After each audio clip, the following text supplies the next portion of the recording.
సమ్మర్‌లో అందరికీ ఎంతో ఇష్టమైన మ్యాంగోస్‌తో మ్యాంగో కుల్ఫీ ప్రిపేర్ చేసుకుందాము. అందుకోసం ముందుగా ఒక కప్‌లో 2 స్పూన్స్ మిల్క్ పౌడర్ వేసుకొని, కొంచెం పాలు పోసుకొని కలుపుకోవాలి. నెక్స్ట్ ఇప్పుడు అందులోనే 2 స్పూన్స్ కార్న్ ఫ్లోర్ కూడా వేసుకొని అంతా బాగా మిక్స్ చేసుకోవాలి. నెక్స్ట్ ఇప్పుడు స్టవ్ మీద ఒక పాన్ పెట్టుకొని అందులో 200 ఎంఎల్ పాలు పోసుకోవాలి. అందులో ఒక 3 టేబుల్ స్పూన్స్ పంచదార కూడా వేసుకొని అంతా బాగా మిక్స్ చేసుకోవాలి.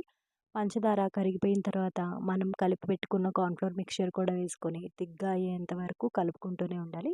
అది థిక్‌గా అయిన తర్వాత కంప్లీట్‌గా చల్లారనిచ్చుకోవాలి. నెక్స్ట్ ఇప్పుడు బంగినపల్లి మామిడి పండు తీసుకొని పైన కట్ చేసుకొని లోపల టెంకని సెపరేట్ చేయాలి. టెంకని సెపరేట్ చేసేసిన తర్వాత లోపల స్టఫింగ్ కోసం మనం ప్రిపేర్ చేసుకున్న మిక్స్చర్‌ని వేసుకోవాలి. డీప్ ఫ్రీజ్‌లో ఇప్పుడు ఒక 10 అవర్స్ పాటు పెట్టుకోవాలి. 10 అవర్స్ తర్వాత పైన తోలు తీసేసుకొని ఇలా కట్ చేసుకోవాలి. ఈ మ్యాంగో కుల్ఫీ నచ్చినట్లయితే please like, share and subscribe. Thank you.